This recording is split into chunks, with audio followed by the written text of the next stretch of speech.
네, 안녕하십니까. 여의도 너머 TV. 오늘 월요일 순서 시작해 보겠습니다. 경민정의 닭간다.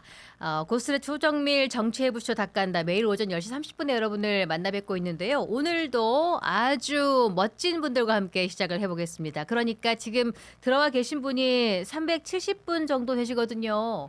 들어오신 김에 좋아요 요거부터 누르고 시작을 한번 해보도록 하겠습니다. 지금 바로 응원과 또 댓글 많이 주시고요. 또 알람 설정 해주시는 거 잊지 말아주시기를 부탁드리겠습니다. 오늘 어떤 고수분들을 모셨는지 한 분 한 분 소개를 해드리죠. 성남으로 가는 김지호 민주당 대변인 어서 오십시오. 반갑습니다. 예. 철원 공천 이민찬 국민의힘 미디어 특위 부위원장님 어서 오십시오. 안녕하세요. 이민찬입니다. 네, 이동훈 계약신당 수석대변인 어서 오십시오. 네, 안녕하십니까. 네, 반갑습니다. 이렇게 또 세 분 만나 뵈니까 또 특별하네요. 우리 이민찬 부위원장님은 제가 이 자리에서 처음 뵙는 것 같아요. 네, 너무 네. 언제 불러주시나 기다렸는데요. 네. 이렇게 불러주셔서 감사합니다. 네. 파이팅하겠습니다. 지금 인증은 받고 나오신 건가요? 저도 좀 그 인증을 이제 받아야 돼 갖고. 패널 인증제를 도입한다 그래가지고 너무 놀래서 그 인증제 어떻게 하는 거지? 해썹 인증처럼 이렇게 도장을 찍는 건가? 이마에다가? 이민찬 우리 부위원장님처럼 얼굴 잘생기고 네. 이렇게 단정하고 저는 예. 보수 패널 확실합니다. 야, 그래 아까 저희가 대기실에 기다리면서 우리 이민찬 부위원장님이 넥타이를 탁 메고 머리 이렇게 탁 하고 있어 옆에 계신 두 분이 역시 인증 받은 사람은 달라 하면서 그러더라고요. 좀 더 열심히 하겠습니다. 예, 좋아요. 자, 해썹 인증 받은 분도 오셨습니다. 그런데 진짜 인증 받은 제품이 있었으니 오늘 저희가 요거 얘기 좀 하고 들어가 보도록 할게요. 저희가 여의도 너머 몰이 오픈을 하면서 네. 정말 많은 분들이 저희 제품 사랑해주고 계시는데요. 제가 월요일마다 좋은 제품을 새롭게 선보여드리고 있어요. 지난주에 언양 불고기가 그렇게 많이 팔렸다. 그 전주에는 민어회가 정말 많이 팔렸다죠.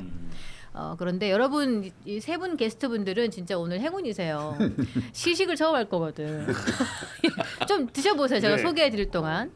야, 예. 근데 진짜 방송 탱글탱글하네요. 시작부터 광고하는 유튜버는 여의도 너머 처음인 것 같아요. 예. 저희는 일단은 많이 좋은 제품을 우와. 소개해드리고 싶은 게 맛있다. 목적이어서 자 여의도 너머 TV 채널 내에 여의도 쇼핑몰, 여의도몰이 있습니다. 저희 품목을 소개해드리는데 오늘은 샤인머스켓인데 이게 정말로 이거 제가 먹은 거니까 뒷자리. 이따 가져와도 되나요? 너무 맛있어. 맛있으시면은 맛으로 좀 표현해봐요. 사서 드셔야죠. 저희가 요거 한 다발은 드릴 수 있는데 어떻게 맛있는지 표현해봐요. 일반 청포도하고는 다르지 않습니까? 듬성 먹어야겠다. 네. 다른 사람이 못 가져가게. 맛있다. 한마디로 조금 더럽게 먹어가지고 사람들 손을 못 대게 만들겠다. 저희가 일부러 여기 조금 빈 공간 있으면 이렇게 돌려놓기도 하고 막 이랬었는데 저한테는 이렇게 해야 제품이 잘 보이네요. 이게 요즘에 마트에 예. 가면 샤인머스켓이 예. 약간 물른 게 많아요.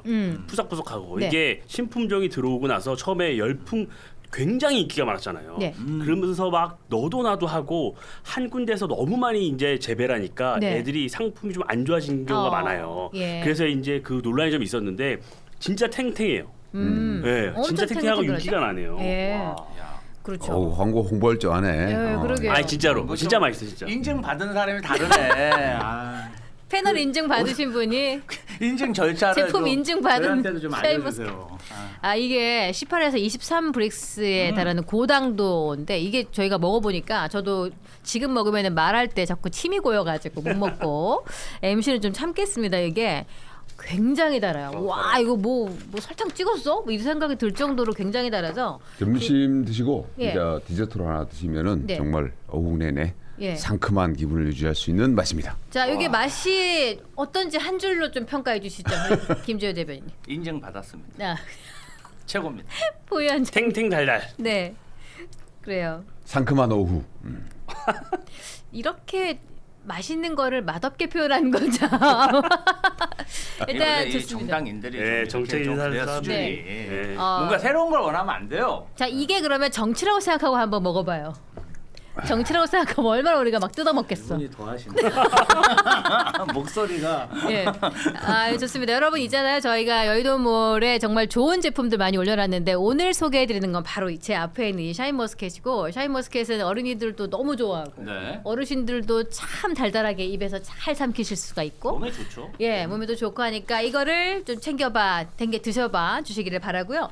저희가 최상급 프리미엄 샤인머스켓 2.5kg을 29,900 2,900원에 판매를 하고 있으니까 많은 사랑과 관심을 부탁드리겠습니다. 자, 일단은 샤인머스켓을 잠깐 옆으로 밀어놓고 자꾸 먹고 싶어서 어떻게 방송을 할지 모르겠네요. 자, 일단 오늘 순서를 한번 들어가 보도록 할게요. 뉴스를 보니까 진짜 정말 깜짝 놀랐어요. 우리 근로자, 미국 조지아주에 새로 지어지고 있는 배터리 공장 건설 현장 근로자들이 발에 막 쇠사슬이 채워져서 끌려가는 그런 장면.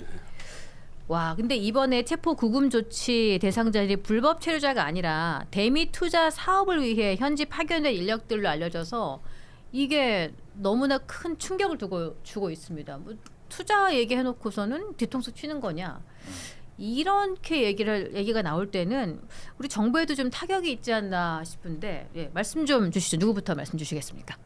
제가 얘기할까요? 네, 민주당은 어떠세요? 이런 모습 보면 뭐 빠르게 조치를 뭐 하고 있는 것 같긴 한데 어떻게 진행되고 있는 거예요? 유감이죠. 네. 사실은 미국 같은 경우는 제조업 기반이 다 무너졌잖아요. 그래서 뭐 우방이라고 할 수 있는 한국, 일본 이런 동북아시아 제조업 강국에 투자를 좀 해달라. 네. 부탁 반 협박 반 해가지고 대규모 투자를 약속받고 네. 그래서 저렇게 대규모 투자를 한 것인데 이런 투자 과정에서 사실은 빠른 시간 내에 미국에 있는 인력들을 교육시킬 수가 없기 때문에 국내 기술자들이 가서 교육도 시키고 네. 뭐 건축물을 짓는 과정도 그냥 상업 건물을 짓는 게 아니라 네. 배터리 같은 경우는 특수 공정이 필요합니다. 물론 이제 합법적으로 비자를 받아서 가면 제일 좋았겠죠. 근데 미국에서 비자를 잘 안 내준 거 아닙니까? 그럼 이와 관련해서 제도 개선도 안 해놓고 투자는 하라 그래놓고 저렇게 우리 국민을 300명 넘게 네. 마치 무슨 멕시코 카르텔처럼 쇠사슬로 칭칭칭 묶어가지고 저렇게 모욕을 준다는 게 말이 되냐? 저는 이 부분 관련해서는 조금 당에서는 정제돼서 이야기하고 있지만 미국 정부의 처사를 도저히 이해할 수가 없고 저는 미국 정부가 이 부분 관련해서 한국에 사과해야 된다 생각합니다. 그 사과를 받아낼 그런 의향이 있나요? 그러니까 좀 이거 유감이다 이런 얘기를 표명해야 되지 않나요? 어떻습니까? 예, 이민찬 부위원장. 저는 이게 정권이 바뀌니까 네. 대한민국 국민들이 어떤 히스패닉, 아프리카 불법 체류자 수준으로 전락한 게 아닌가 지금 이렇게 취급을 당한 거예요. 우리가 보통 불법 체류자들 막 단속하고 이런 뉴스를 많이 보잖아요. 그 대상자가 대부분이 히스패닉계 아프리카 분들이에요. 네. 근데 뭐 그분들도 여러 사연이 있겠죠. 그런 걸 많이 봤는데 지금 대한민국 국민이 그것도 굉장히 고학력의 대기업을 다니는 많은 국민들이 네. 그런 취급을 당한 거예요. 그래서 저는 물론 이 문제에 대해서 미국 정부에 대해서도 굉장히 유감을 표한 부분이 있어요. 하지만 결국에는 이 상황에서 그런 취급을 당한 이 부분에 대해서 외교 실패를 지적하지 아니할 수가 없어요. 야당 입장에서는. 왜냐하면 이 문제는 비자 문제잖아요. 비자 문제. 네. 그래서 관행적으로 우리가 뭐 단기 여행 비자, 상경 비자로 많이 가서 일을 해 왔는데 2020년도 기사를 찾아보면요. 이와 유사한 논란이 있었어요. 이와 유사한 논란이 있었고 네. 이미 예고됐던 거예요. 그리고 미국 현지의 교민이나 많은 분들 사이에서는 언제 터져도 터질 수 있다. 이런 얘기가 있었어요. 네. 근데 이 부분을 우리 정부가 제대로 챙기지 못했었던 거죠. 그래서 굉장히 안타깝고 가장 큰 외교 실패의 핵심이 뭐냐? 저는 이재명 정부가 출범하자마자 네. 주미대사를 귀임시키고 총영사조차도 공석으로 장기간 둔 게 문제라고 봐요. 왜냐? 그건 이미 옛날이라고 할 수 있지만 네. 이런 교민사회나 이 내부의 여러 여론 동향이 있잖아요. 그 동향을 가장 먼저 듣고 네. 어떻게 미리 조치를 취하는 게 대사와 영사예요. 근데 지금 대사도 공석이죠. 애틀랜타 총영사도 공석이죠. 그러니까 현지 분위기를 몰랐을 수밖에 없어요. 그분들이 만약에 계속 자리에 있고 네. 더 이 부분에 대해서 알았다면 네. 한미 정상회담 전에 본국의 외교부에 얘기를 했겠죠. 그러면 정상회담 준비 단계부터 이 비자 문제를 얘기를 했을 거예요. 더 디테일하게. 우리가 이렇게 투자를 하고 있으니까 네. 이 비자 문제에 좀 더 우리 쿼터를 늘려주고 새롭게 비자 만들어서 일하게 해달라. 이런 얘기가 논의되고 있는 단계였다면 네. 미국 이민국이나 이런 당국에서도 이렇게까지 치지 않았을 거예요. 그럼 현지 사정을 잘 몰라서 전 이런 현지 사정에 대해서 제대로 정보에 놓친 거죠. 둔감했던 거고 예. 준비하지 못했던 거예요. 네. 그러니까 이게 어떻게 영장을 받았냐면 히스패닉계 4명의 불법 체류자에 대해서 영장을 받아서 들어간 거예요. 그 4명을 고리로 해서 한국 사람 300여 명을 지금 미국 입장에서는 네. 다 체포를 한 거잖아요. 네. 이거는 우리로 치면 그런 거죠. 예전에 공수처가 막 불법 체포하고 수사할 때 경찰을 걸어갖고 막 받았잖아요. 내란 수사권이 없을 네. 때. 이런 형식인 거예요. 히스패닉을 걸어서 들어간 거죠. 근데 이 과정에서 한국 사람들에 대한 어떻게 신원 안 나오고 네. 영장도 정확히 없는데 영장을 받았단 말이에요. 히스패닉을 걸어서. 이런 것들이 안 됐을 수 있는 거죠. 우리가 정부가 정보를 미리 알고 한미 정상회담에서 여러 가지 이런 문제들, 비자 문제들을 사전에 논의했다면 이민청이나 이런 미국 내부에서도 이렇게까지 한국 사람들 300여 아하. 명을 소탕하진 않았을 거예요. 예. 그리고 일부에서는 냉정하게 말하면 이 비자로 일을 할 수 없는 건 팩트예요. 팩트란 말이에요. 그렇기 때문에 이 문제는 정부가 해결을 했어야 되는데 제대로 해결하지 못한 정부의 책임이 분명히 있다. 예, 이 문제는 지적할 수밖에 없어요. 맞습니다. 그 역시. 더군다나 그렇죠. 국토안보 창설 이후에 최대 규모 표적 단속이라고 하던데 이번에 이동훈 수석 대변인께서 이런 논평을 남기셨죠? 700조 퍼주고 아첨까지 했는데 돌아오는 건 쇠사슬 굴욕뿐입니까? 이런 논평이 좀 인상적이에요. 어제 제가 이제 아침에 일어나자마자 예. 그 아까 보셨던 그 사진들 영상 그 IC인가요? 거기서 예. 공개를 했잖아요. 그래서 그 공개를 하는 것도 굉장히 의미가 있다고 저는 보는데 그 사람들이 이제 공개를 안 할 수도 있는데 그걸 일부러 공개를 했어요. 너무 굴욕적이에요. 네, 그 사진을. 그러니까. 예. 거기에 이제 쇠사슬로 끌려가시던 분들이 사실은 우리 주변에 아버지일 수도 있고 그렇죠. 뭐 남편일 수도 있고 어떡해요. 저런 어느 모습을. 집안의 어떤 가장 맞아요. 신 같은데 음. 저런 장면을 굳이 연출을 해가지고 공개를 한다는 거는 저는 그런 생각이 들어요. 이게 우리가 사실 한미 정상회담 열흘 전쯤에 끝난 한미 정상회담하고 대비를 안 시킬 수가 없는데 네. 정말 말씀하셨다시피 700조 우리가 투자 약속을 했고 그러면은 뭔가 우리 입장에서는 할 거 다 해줬는데 이렇게 뒤통수를 칠 수가 있나 이런 생각 당연히 할 수밖에 없습니다. 그렇죠. 이걸 우리가 뭐 감정적으로 이걸 제가 뭐 대비시킬 생각은 없습니다만은 그런데 이제 갔다 오셔가지고 이재명 대통령 갔다 와가지고 무슨 100점 만점에 120점 외교 천재 뭐 이러면서 뭔가 뭘 좌파 결과적으로. 매체 언론에서 자화자찬하고 했잖아요. 그런데 지금 불과 며칠 만에 예. 저런 장면들 갖다가 연출이 되지 않습니까? 그게 사실 저런 연방 당국에서 이제 단속을 나갔는데 그 나오는 얘기가 뭐 최대 규모 단속이다 예. 그렇게 하고 뭐 헬기 자랑하듯이 단속하고 하더라고요. 국토안보국 그런 창설이 상황이에요. 최대라고 그러면 보니까. 이게 네. 트럼프 대통령이 과연 몰랐을까? 뭐 그런 생각이 야, 들어요. 알고 이게 몇 달 준비를 한 거 아닙니까? 네. 그거는 그러니까 저기를 당연히 해라. 미국에서도 알죠. 정무적으로 그런 거 관리하잖아요. 그러니까 한미 정상회담 하고 나가지고 나름대로 성과를 얻었다고 지금 이재명 대통령 한국 가서 자랑하고 있는데 예. 거기에 뒤통수 치는 그림이 될 수 있다는 걸 자기들도 인식을 했을 거란 말이에요. 그런데도 이런 장면을 굳이 공개를 했어요. 그래서 예. 저는 이게 혹시나 미국에서 그 트럼프 대통령이 우리 한미 정상회담 하기 한 3시간 전에 뭐 퍼지 앤 레볼루션 뭐 숙청과 뭐 혁명이 일어나고 있는 거 아니냐라는 식으로 어떤 메시지를 내 가지고 이재명 대통령 쪽을 어떻게 보면 길들이기 비슷하게 뭐 거래 기술이기도 한 것 같은데 그런 식으로 하잖아요.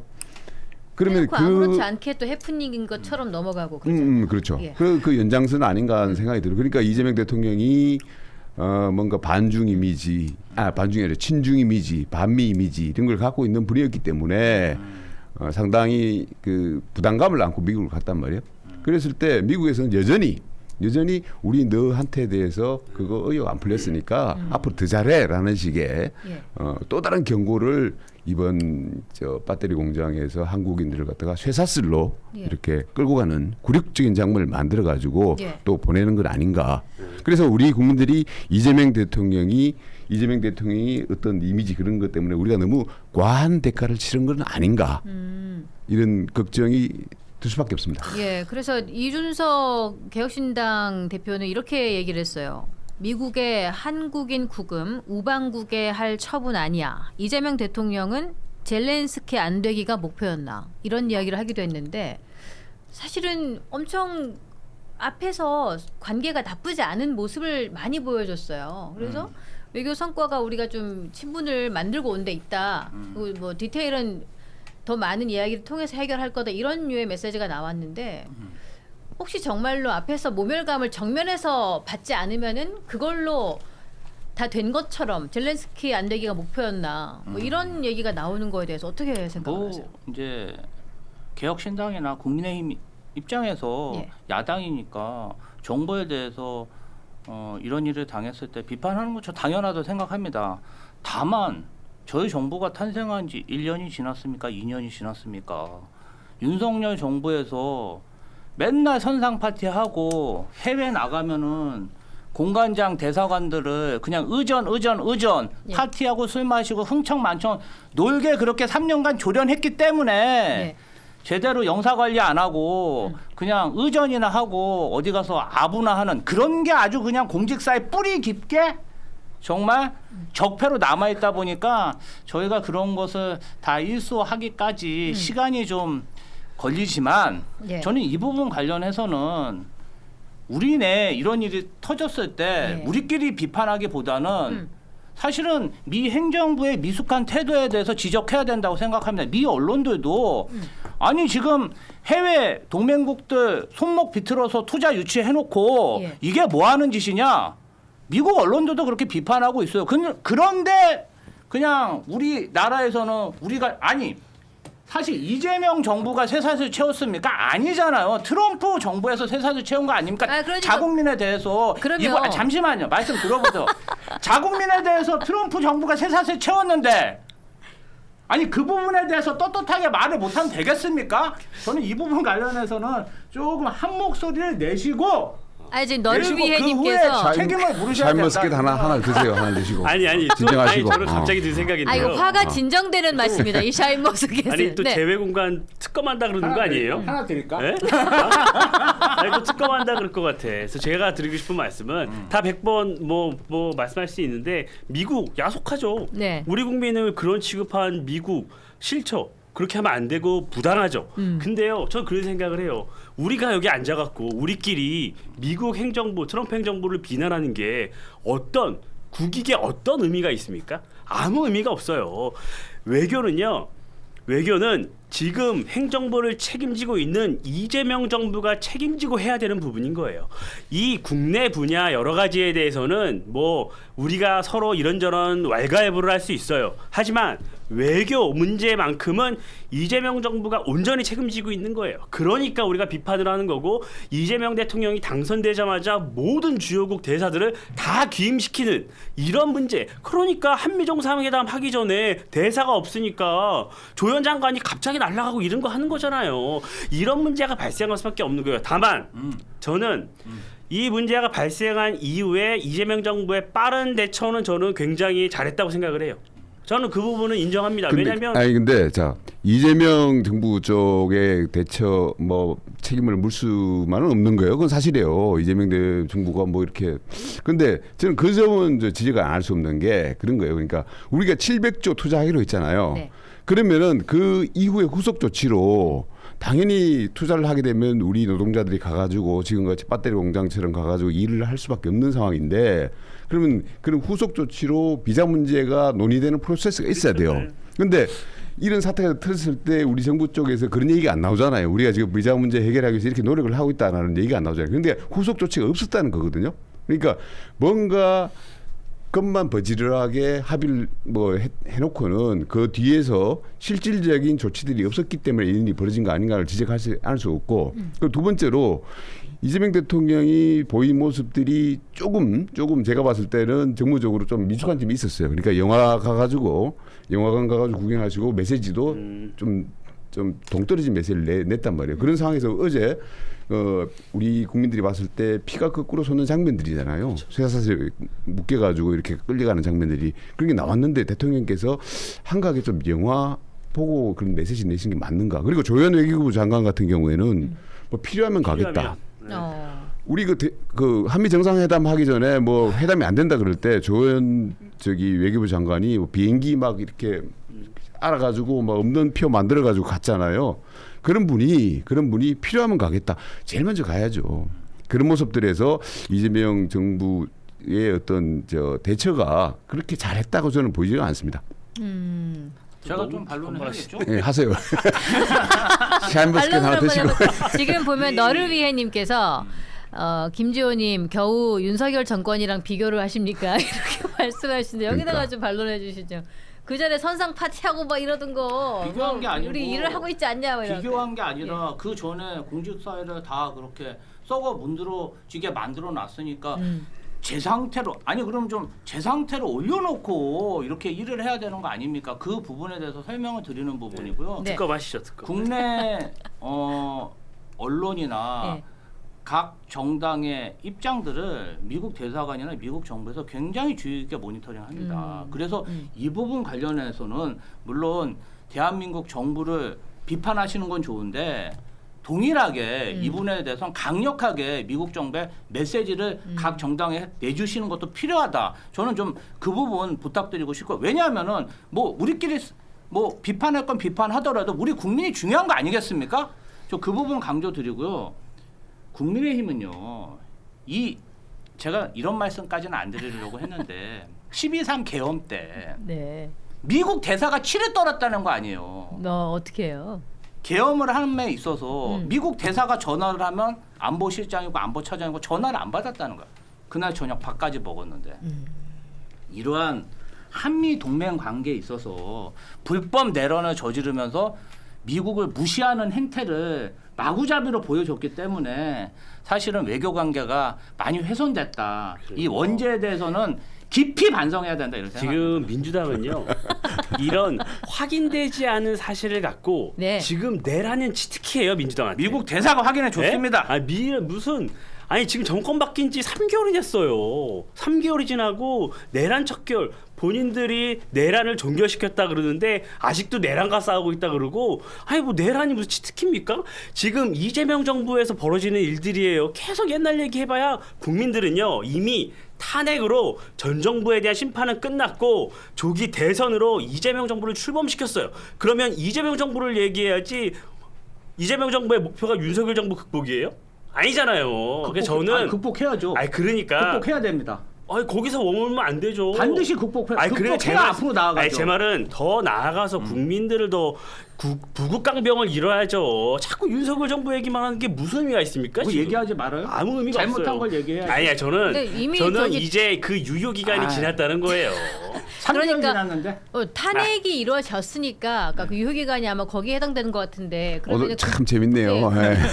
아니 그리고 옆에서 보고 있으면 그렇죠 두 분. 아니 진짜 이거는 근데 짚고 넘어가 분명히 네. 이거는 짚고 넘어가야 돼요. 네. 이재명 대통령이 당선되자마자 주요국 대사를 귀임시킨 거는 굉장한 이건 실패예요. 이거는 왜냐하면 정권이 바뀌더라도 특히나 그 주요국 대사들은요.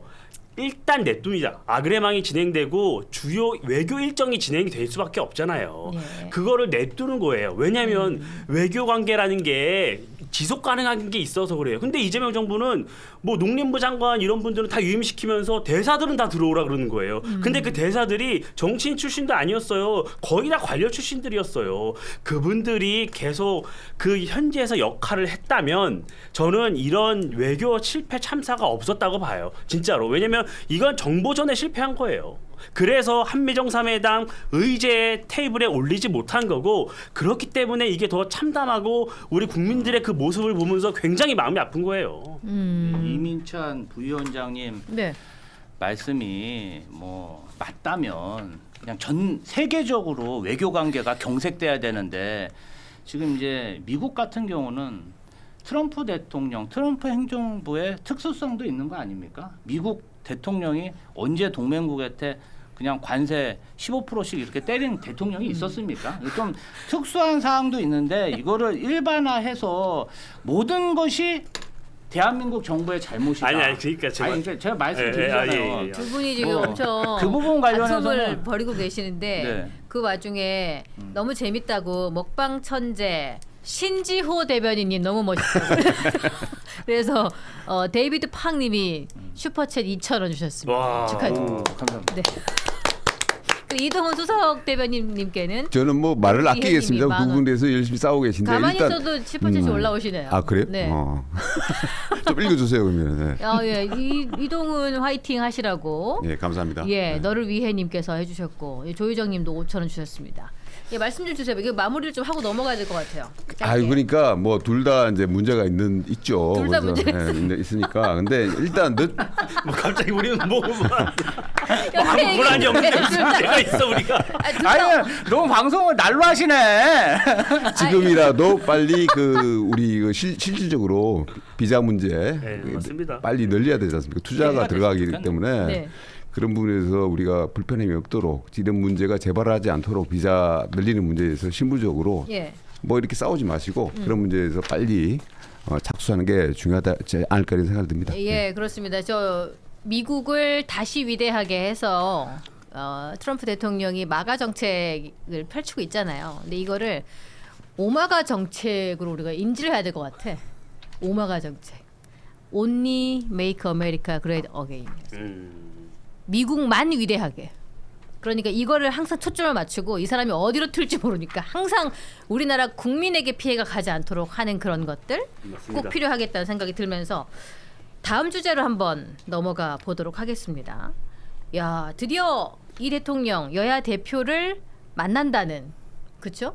단독 회담도 성사를 시키겠다는 이런 의지를 표명을 했는데 이게 그러면은 정청래 대표 입장에서는 조금은 눈살이 찌푸려지는 건가요? 아니면 조금 뭐 구분을 해주면 좋겠는데 이렇게 협치하는 모습, 이게 어디 가서 소문을 들어보니까 대통령실하고 당하고 좀 사이가 애매해가지고 대통령실이 좀 부글부글 한다던데 솔직히 좀 말해줘 보세요. 뭐 어떤데 지금? 항상 이재명 대통령이 그 남일 얘기하듯이 하지 말고. 정청래 대표 지역구 가서 식당 가서 밥 먹으면 거기 사인해주는 문구가 내 친구 정청래 의원에게 안부 전해주세요. 이렇게 만날 사인해서- 일이 별로 없나 봐요. 자주 보고 싶지 않고 그냥 안부 전해주는 그런 정도의 사이인가? 아니 맨날 같이 다닐 수는 없잖아요. 네. 부재 중일 수도 있고 그리고 서로 수시로 전화 통화도 자주 하시고 제가 이재명 당대표 정무조정 부실장이 있을 때 최고위원 당대표로 모신 적이 있는데 네. 굉장히 그때 좀 저희가 어려운 시기였어요. 예. 그래서 동지에도 되게 깊으시고 소통도 잘하고 마음도 네. 잘 맞는 그런 동지라고 생각하고요. 저희 당으로서는 사실 비례에 맞는 의전은 아니죠. 왜 장동혁 대표는 특별 대우를 받나? 개인적으로는 아니 같이 여야 대표 순방 성과를 받기로 했으면 예. 같이 이렇게 하고 예. 같이 이렇게 기자회견도 하고 이러면 좋을 텐데 장동혁 대표 이제 신임 야당 대표 됐으니까 좀 특별 대우를 해달라 이거 아닙니까? 특별 대우 해달라는 거 아니겠어요? 그런데 네, 그렇게 대통령이 결단하신 건가요? 대통령 정청래 입장에서는 대표께서 뭐 그렇게 하셔도 된다. 뭐 좀 이러시- 가만 계세요. 사회자가 뭐 개혁신당 티가 너무나. 근데 저는 오늘 아이 뭐 두 말은 아예 셋이 얘기해. 그냥 가만 있을게. 분이 이제 만나는 게 예. 제가 굉장히 좀 의미 있다고 보는 게 그거예요. 그러니까 이재명 대통령이나 장동혁 대표 같은 경우에 사실은 공통점이 있어요. 공통점이 있는데 네, 뭔가요? 이재명 대통령도 그렇고 사실은 내가 사기 얘기를 하자면은 이제 말 위에서 권력을 잡았어도 말 위에서 타고 계속 다스릴 수는 없다는 얘기가 있어요. 그러니까 말에서 내려와야 된다. 다시 말해서 집권 전략하고 통치 전략이랑은 달라야 된다라고 얘기를 하거든요. 계속 우리가 강경파에 의존해가지고 이재명 대통령이 집권을 했지만 그 강경파에 의존해가지고 나라를 다스릴 수는 없어요. 중도 쪽으로 와야 되고 그런 중차대한 과제를 안고 있는 시점이에요. 지금 이재명 대통령한테. 그리고 똑같이 장동혁 대표도 똑같은 얘기예요. 그러니까 강경파에 의존해가지고 당대표가 됐지만 그 사람들에 계속 의존해가지고 당을 다스릴 수는 없어요. 중도파들한테 민심을 얻어야 돼요.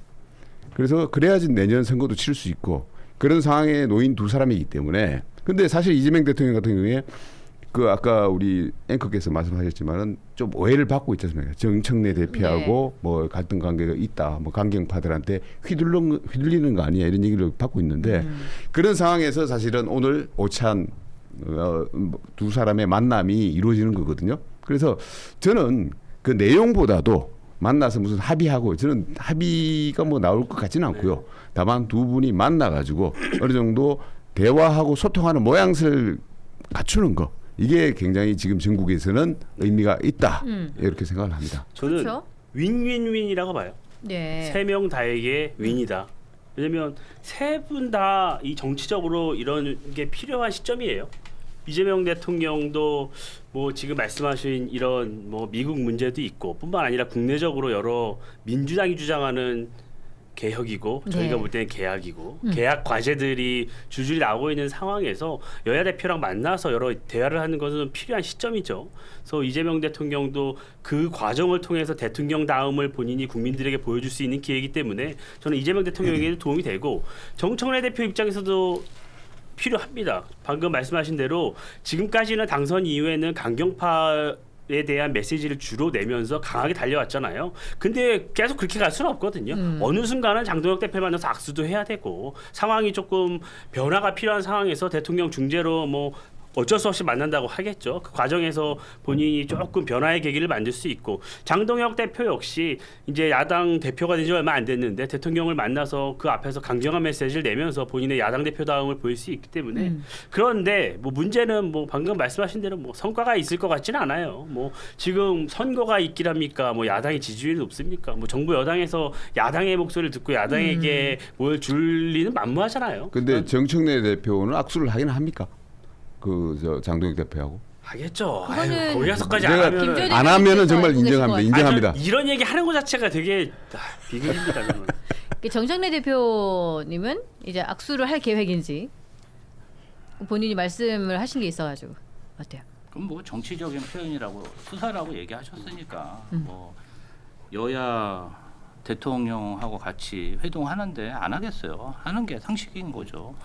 진짜 안 하면 인정합니다. 정청래 대표. 진짜 제가 존경하고 싶습니다. 안 하면 역풍 맞을 거예요. 정치적으로 장동혁 대표가 대표된 이후에 이런 단독 회담을 얻어냈다는 것은 정치적 성과죠. 사실은 그 의석수도 적고 지지율도 낮은데 본인이 현직 대통령과 뭐 사실은 저희 민주당이 월등히 의석수가 많잖아요. 의회를 주도하는 것도 민주당이고 그렇죠. 그런데 본인의 어떠한 요구사항을 관철시켰다는 것 자체가 정치적으로 이득을 많이 본 상황이고 아마도 그냥 제 생각이지만 가서 확실하게 본인들이 요구하는 사항을 얘기할 거라 생각합니다. 그럼 뭐 여러 가지 뭐 입법 폭주 얘기하겠지만 가장 국민의힘에서 중요한 게 뭐냐? 저는 내란 특검 연장안이라고 생각하거든요. 네. 이 부분에 대해서 민주당이 드라이브 거는 것에 대해서 뭐 당장 압수수색 들어오고 뭐 이래서 연장농성하는 이 부담이 있는 거잖아요. 또 의원들도 그 부분은 굉장히 지적할 거고 그 부분에 대해서 얘기할 것 같은데 이 부분 또 의회 관련된 사항인데 이것도 대통령한테 얘기하면 저희로서는 참 난감한 상황이죠. 저는 이 1대1 회담이 성사되는데 정청래 대표가 굉장히 큰 역할을 했다고 봐요. 정청래 대표가 당선 이후에 강경일변도 모습을 보이고 의회 내에서 여러 가지 대통령실과 조금 다른 목소리가 나오고 속도전에서 생각하는 속도가 좀 다른 이런 여러 가지 상황 정청래 대표가 야당 대표를 만나지도 않는 상황 이런 모습들이 오히려 이재명 대표로 하여금 이재명 대통령으로 하여금 야당 대표를 별도로 1대1로 만나는 명분을 줬다고 좀 보거든요. 그래서 저는 그런 게 있잖아요. 셋이 만나면 장동혁 대표가 막 얘기하면 이재명 대통령이 편하게 답변할 수 있겠어요. 그래서 저는 따로 1대1로 만나서 허심탄회하게 얘기를 할 텐데 그렇다고 뭐 대통령이 지금 뭐 이렇다 저렇다 줄 수 있는 건 없지만 저는 그래도 설명하고 듣는 자리가 굉장히 중요하다고 봐요. 지난번 이재명 당 대표가 윤석열 전 대통령을 만날 때 A4 용지 한 10장 분량 준비해갔지 않습니까? 네. 이번에 장동혁 대표도 그렇게 할까?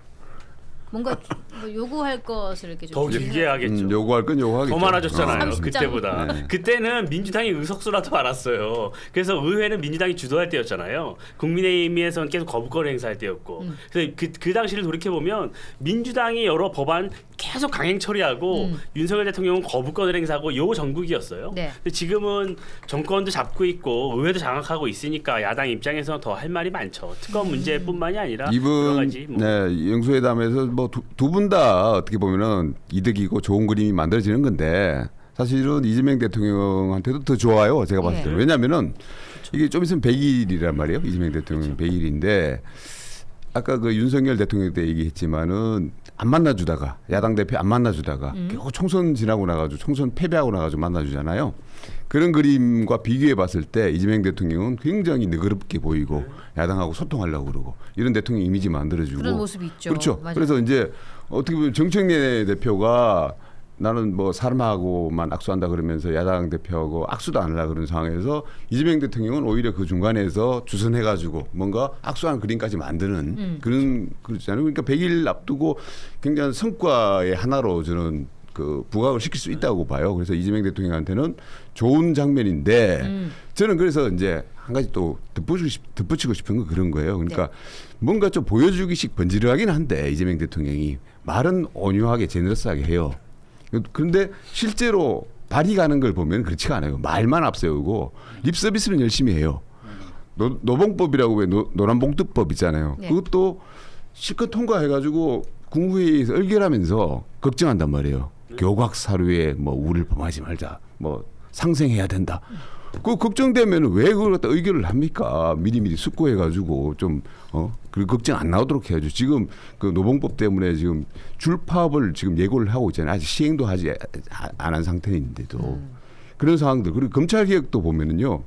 좀 이따 얘기할지 모르겠지만은 지금 걱정은 막 다 하시는 것처럼 보이는데 실제로는 다 통과돼요. 다 통과돼요. 이게 강경파, 당내 강경파들한테 네. 밀려가지고 그런 건지 아니면 정말 이재명 대통령은 그냥 말만 하고 자기는 립 서비스만 할 테니까 뒤에서 다 알아서 해라고 약속 대련을 하시는 건지 저는 그게 굉장히 궁금하고요. 만약 약속 대련하고 그런 식으로 립 서비스만 하시는 거라면은 국민들이요 바보 아닙니다. 다 압니다. 좀 있으면요 이재명 대통령이 그래? 라고 해서 다 돌아왔을 테니까요. 미리미리 좀 그런 거는 좀 신경 써 주셨으면 좋겠습니다. 예, 그럼 이재명 대통령은 지금 국민의힘 당대표하고 1대1 면담도 하겠다 했는데 그 웬만한 건 좀 같이 협치를 해서 좀 들어줄 의향이 있으신 상태인가? 아니 한 예로 봐도 저희 당으로서는 도저히 받아들일 수 없는 홍문종, 심학봉 이런 사람들도 다 사면해갖고 국정 지지율도 폭삭 떨어진 거 아닙니까? 사실은 이 부분 관련해서 야당 패널들하고 방송에서 만나면 저희 민주당은 신뢰 못해도 이재명 대통령은 좀 얘기를 하면 통하지 않을까 그런 기대들을 좀 하더라고요. 그리고 이재명 대통령 자체가 이동훈 대변인 말씀하신 것처럼 대통령 권력을 가진 사람들에 대해서 여태까지 한 행태가 그랬기 때문에 네. 그렇게 기대할 거라는 걸 알아요. 알기 때문에 지난번 그 뭐 사면 논의 관련해서도 네. 야당 의견을 전격적으로 받아들인 거거든요. 이번에도 사실은 단독 회담 저는 잘 정치 공학적으로 잘 이해가 안 가요. 근데 과감하게 받아들였다는 것 자체는 이야기를 하면 받아들일 거는 내가 받아들이겠다는 결심의 안선 이상은 예. 아마 이렇게 행보를 하시지 않았을 거다 이렇게 생각하고요. 제가 봤을 때는 뭐 말만 번지르하다고 하시지만 그래도 제가 오래 모셔봐서 아는데 진정성 있으신 분입니다. 지금 이제 한 석 달뿐이 안 지났으니까 한 6개월은 좀 지켜보시면 어떨까. 그리고 나서 판단하시는 게 어떨까 그런 생각이 듭니다. 말씀하시는데 옆에서 이민찬 부위원장이 계속 웃고 계시고 방송 분위기가 아주 좋죠. 말하는데 사회자 끼어들고 옆에서 한숨 쉬고 아니, 내가 아니에요. 여기 자주 지금 나와야겠어. 얘기 듣고 있는데 왜 내가 그러세요? 역량이 늘어나겠어. 내가 여기 있다 보면은. 자, 아니, 샤인머스켓 하나 드시고. 아니 저는 뭐 요즘 보면 이재명 대통령도 조금 고민이 많을 것 같아요. 예. 고민이 많을 것 같고 일단 당 대표 선출부터 본인 뜻대로 안 됐잖아요. 거기서 저는 좀 큰 본인의 구상에 조금 이런 차질이 생겼다고 봐요. 예. 여러 본인의 여러 입법 과제에 대한 속도나 이런 온도, 이런 끌고 가는 이런 대응의 문제. 왜냐하면 당 대표와 대통령은 다를 수밖에 없단 말이에요. 그래서 이재명 대통령이 구상하는 바가 있을 텐데 지금 뭐 전혀 그렇게 비추지 않잖아요. 뭐 방금 말씀하셨지만 그게 대통령과 여당 대표가 역할극을 하는 건지 내심이 그런 건지 그거를 우리가 알 수 없잖아요. 근데 보이는 대로 전달되고 국민들께서 받아들이는 거예요. 그럼 지금 상황은요. 정청래 대표가 어쨌든 1승을 한 거예요. 정부조직법도 그렇고 나머지 다 그래요. 그 지금 장동혁 대표랑 1대1 회담을 별도로 하는 것도 정청래 대표 입장에서는 좀 뼈아픈 대목일 수 있어요. 네. 그래서 저는 이재명 대통령도 어느 정도 뭔가 여러 가지 속도감 있게 많은 걸 민주당이 추진을 하고 있지만 지금 그것에 대한 온전한 책임을 이재명 정부가 져야 되는 거예요. 정부조직 개편안, 여러 입법 과제, 노란봉투법, 예. 이 상법 개정안 이 부작용이 이재명 정부 내에서 나타날 거예요. 근데 집권을 하잖아요. 많은 전문가들, 관료들의 얘기를 듣습니다. 그러면 분명히 이 법안에 문제가 있고 수정하고 싶은 부분이 있을 거예요. 아니면 좀 더 수기를 거쳤으면 하는 부분이 분명히 있을 거예요. 근데 지금 민주당 분위기는 그 얘기조차 할 수 없는 상황이잖아요. 그렇게 가고 있어요. 대통령실도 그게 걱정인 거예요. 왜냐하면 네. 그래서 야당 의석이 조금만 한 130, 140석만 돼도 한 121석만 돼도 네. 민주당이 이렇게까지 못하고 대통령이 야당 핑계로 여러 가지 조율을 요청하거나 법안을 새롭게 수정할 수가 있어요. 근데 지금은 너무 민주당이 강경일변도로 폭주하고 있기 때문에 저 대통령도 부담일 거라고 봐요. 저는 이거 3년 내에 이 모든 부작용이 나타날 겁니다. 이거 100% 총선에서 심판받고 다음 대선에서 굉장한 리스크로 올 거예요. 진짜 대통령은 잘하고 싶을 거란 말이에요. 예, 대통령이 됐으니까 그렇죠. 어차피 잘하고 한 번밖에 싶죠. 못하는 대통령 마지막인데. 했으면 잘하고 싶을 텐데 진짜로 그게 당내 강경파들 오늘 어떤 데는 분석을 김어준이라고 하던데 그런 강경파들한테 밀려가지고 대통령이 그렇게 못하는 거라면 정말 그거는 저 문제가 큰 거예요. 그러니까 대통령이 이게 저는 차라리 약속 대리인이었으면 좋겠어요. 이렇게 약속 대리인하고 말만 이렇게 자기는 저 국합할 테니까 너 베티카페 이래서 밀고 가는 건 좋겠는데 그게 아니고 이재명 대통령이 진짜 당내 강경파들 예를 들어 뭐 김어준의 명령을 받는 정청래 대표 이런 식으로 해가지고 그 강경파 세력들이 이거 안 하면 안 돼라고 밀어붙여가지고 이재명 대통령이 거기서 끌려가고 있다면은 정말 그거는 심각한 문제가 아닐 수 없다라고 저는 생각을 합니다. 지금 여러 가지 의견이 좀 분분한 가운데 그래도 이재명 대통령께서 대통령 되셨으니까 잘 하려고 하는 모습이 있다. 그래서 아니, 근데 그런 이제 부분 이게 토론이 좋은 대화가 있길 토론이 막 바란다. 되려면 기본적으로 전제가 맞아야 되는데 막 전제를 우리 당은 김어준이 운영한다. 아니 우리 당원도 아니고. 아니, 저도 똑같아요. 잠시만요. 아니 그리고 뭐 전환길이 아니고 이재명 대통령은 얼마나 억울하겠어요. 이재명 대통령은 박찬대 당대표 후보를 지원했다. 아니 우리가 국민의힘이 아니에요. 윤석열 대통령처럼 뭐 누구 갖다 앉혀라 그러지 않아요. 제가 그래도 이재명 대통령하고 성남시장 시절부터 네. 10년 넘게 생활했는데 제가 정청래 대표 전에 한 2달 당 대변인 하다가 네. 정청래 대표 되고 나서 다시 유임됐어요. 정말 그랬다면 제가 어떻게 유임됐겠습니까?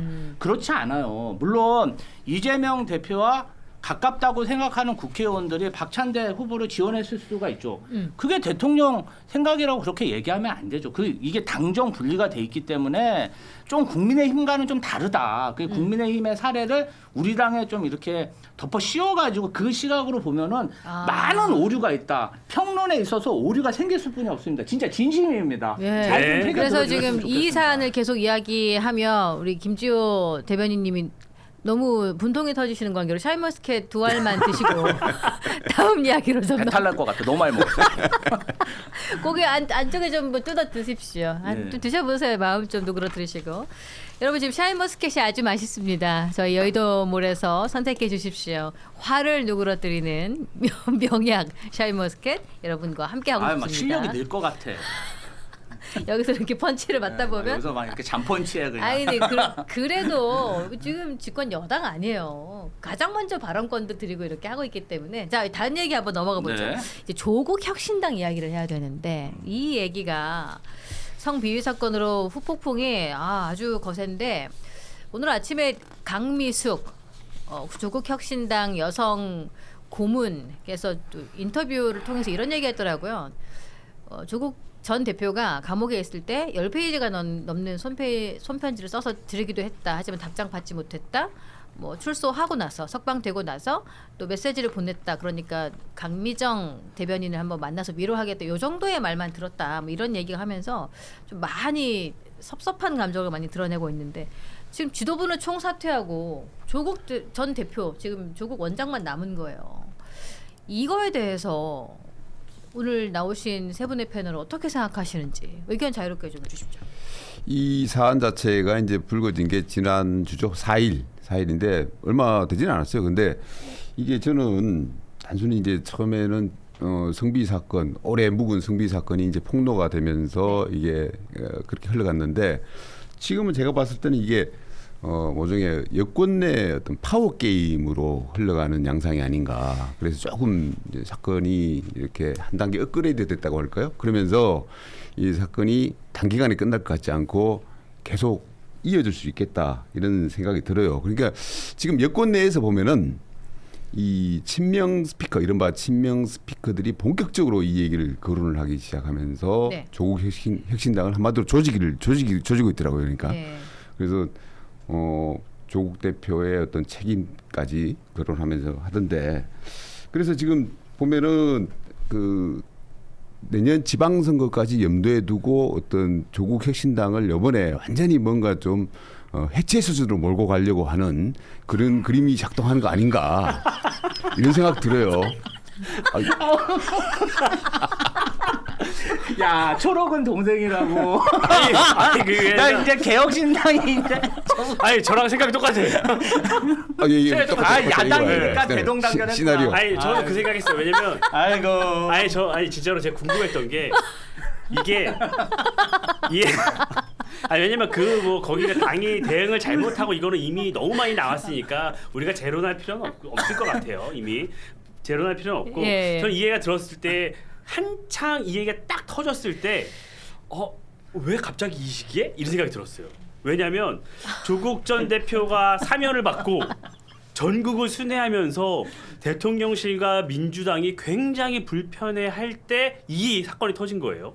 굉장히 음모론적일 수 있는데 전혀 그런 내용은 아니죠. 그래서 저는 그런 내용은 아니라고 저도 생각을 했고, 네. 그래서 근데 왜 갑자기 이렇게 터졌지? 그래서 생각을 하면서 갑자기 민주당은 속으로 이걸 좀 계기로 삼아야 되겠는데. 그러니까 뭐 기획을 했다는 게 아니고 이거 뜻본 김에 제사 지내는 거죠. 그러니까. 그렇죠. 저도 그 생각이 제가 말씀드린 그거예요. 저도 처음에 너무 이 시기에 이런 일이 터져서 민주당이 그랬나?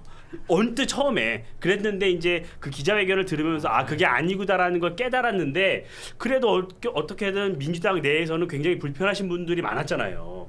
그래서 지금 분위기가 갔는데 저는 제가 제일 궁금한 대목은 그럼 민주당은 호남에서 내년 지방선거에 호남에서는 조국 혁신당과 어느 정도 경쟁 구도가 될 수 있다는 얘기가 되게 많았잖아요. 네. 그리고 일부에서는 선거 연대도 하고 그래서 그렇죠. 조국 대표가 뭐 특정 지역에 출마도 하고 그럼 민주당이 거기를 불출마를 해서 조국 대표를 좀 밀어주고 그래서 호남의 일부 지역에 대해서는 경쟁을 하되 또 수도권이나 이런 접전지에서는 조국 혁신당이나 상징적인 인물한테 좀 양보도 하고 그렇게 해서 이재명 정부 민주당도 성공을 하고 조국 혁신당도 성공을 하는 윈윈 그림을 많은 사람들이 전망을 했었잖아요. 근데 이렇게 되면 과연 민주당이 조국 혁신당과 추후에 그런 선거 연대를 할 수 있을까?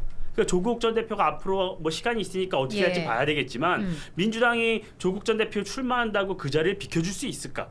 과연 향후 대권 구도에 있어서 조국 전 대표에게 민주당이 이 부분을 조금 양보하면서 또 경쟁 구도로 갈 수 있을까? 좀 이런 의문이 좀 들더라고요.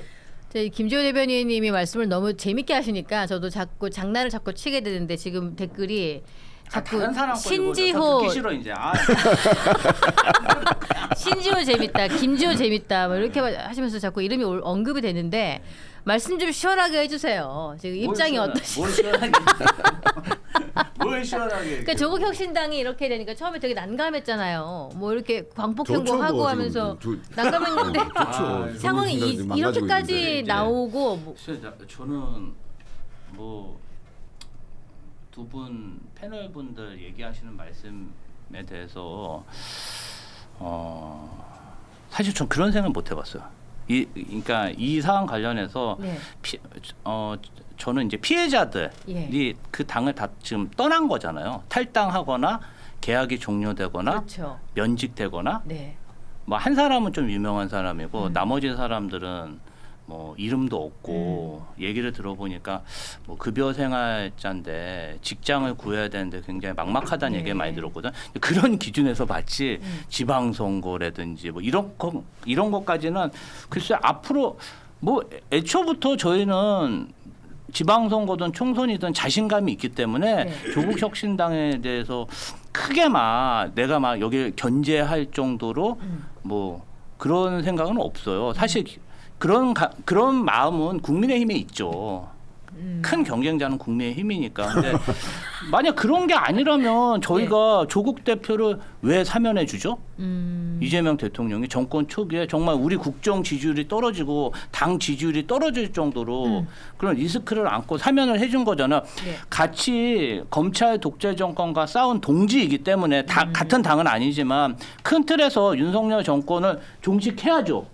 종식해야 되니까 이 부분도 사면하신 거라 생각하고 이 부분은 좀 다르게 봐야 된다. 피해자들이 있고 예. 그 피해자들이 약한 사람들이잖아요. 우리 대통령이 맨날 억강부약하지 않았습니까? 그런 측면에서 봐야 되고 그게 가해자하고 지금 2차 가해자 그리고 피해자 이 세 분류로 봐야 되잖아요. 근데 조국혁신당에서는 이 가해자에 대해서 적절히 처리했다. 합법적으로 처리했다. 계속 그렇게 주장하잖아요. 근데 제가 하나 묻고 싶어요. 개혁신당에서 만약에 사무부총장이 직원을 뽑을 때 네. 3개월짜리 직원을 공고 낸 후에 술집에서 면접 보면 개혁신당에서는 그 부분에 대해서 어떻게 처리합니까? 그렇게 안 하죠. 있을 수가 있는 네, 일인가요? 뭐 있을 수가 없는 일이죠. 술집에서 면접을 있을 수 왜 없죠. 보나요? 네. 술집에서 말이 안 면접을 되는 해요. 얘기잖아. 처음부터 3개월 계약직 직원을 뽑을 때 이상한 마음을 품은 거잖아요. 같이 직장 동료로 호감이 생겼다기보다 처음부터 이 사람은 굉장히 불순한 의도를 가졌다고 생각했을 뿐이 없고 당으로서는 굉장한 불명예입니다. 아닙니까? 그렇지 않아요? 좀 문제가 심각한 거죠. 그죠. 네. 근데 당직 1년 받은 거잖아요. 그 사람이. 네, 정지 1년이 됐죠. 예. 이 부분 관련해서 그게 굉장히 합법적이고 그다음에 관례대로 된 거다. 이렇게 주장을 하니까 이 부분 관련해서 지적을 하는 분들이 계신 거죠. 저희가 잘못된 것은 잘못됐다고 얘기하고 힘없는 사람에 대해서는 더 보호해야 되는 게 맞는 거지. 이걸 정치 공학적으로 보는 것 자체가 저는 좀 넌센스라고 생각합니다. 저는 정치공학적으로 뭐 한 말씀 드렸으니까 다시 본질로 돌아오면 저는 그래도 조금 이분들 강미정 대변인의 그 기자회견을 보고 저는 좀 눈물이 지금 났어요. 예. 그 뭐라 그럴까요? 제가 가장 마음이 아팠던 부분은 그 피해자분들이 오랜 기간 동안 이 문제에 대해서 해결을 노력했는데 해결되지 않는 그 과정에서 그 피해자를 도왔던 많은 분들이 더 많이 상처를 받고 그분들이 당을 떠나고 이 2차, 3차, 4차, N차 피해가 양산되는 이 과정이 저는 이게 생각이 들더라고요. 예. 그 당내 그 문화 자체가 굉장히 문제라고 보는데 그분들이 가장 마지막까지 기댔던 게 조국 전 장관이잖아요. 그랬는데도 이분은 무응답이었고 지금 여러 입장을 냈는데 그 입장도 약간 책임 회피성이에요. 그래서 저는 그러면 이 정도까지 사태가 악화됐으면 조금 조국 전 장관이 나서서 책임을 지고 여러 가지 일을 좀 수습을 하지 않을까라고 생각을 했는데 네. 저는 그 SNS 프로필 사진 바꾼 걸 보고 경악을 했어요. 그 SNS에 저는 어젠가 그제 바꿔버렸어요. 저는 정말 경악을 맞아요. 했어요. 이 시점에 음. 경청을 하는 모습으로 이걸 바꾼 거잖아요. 저 의미가 뭐죠? 왜? 아니 들어야 될 시점에 듣지 않았잖아요. 피해자들이 나 아프고 힘들다고 외치고 호소할 때 듣지 않았잖아요. 외면했잖아요. 그때는 외면하고 왜 지금 듣겠다 그러죠?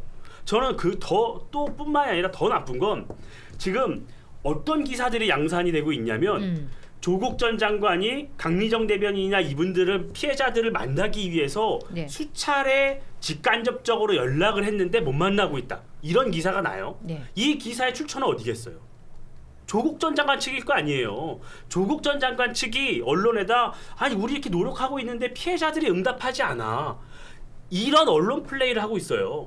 이게 가해자들의 행태입니까? 이게 책임 있는 사람들의 행태예요? 아니잖아요. 그러니까 저는 이런 이율배반적인 태도를 보면 조국 혁신당의 미래는 저는 네. 굉장히 어둡다고 봐요. 그리고 조국 전 장관 역시 책임을 전혀 통감하고 있지 않고 이 문제를 근본적으로 해소하고 조국 혁신당을 재건할 수 있는 능력도 없고 책임감도 없고 의지도 없다고 봅니다. 저는.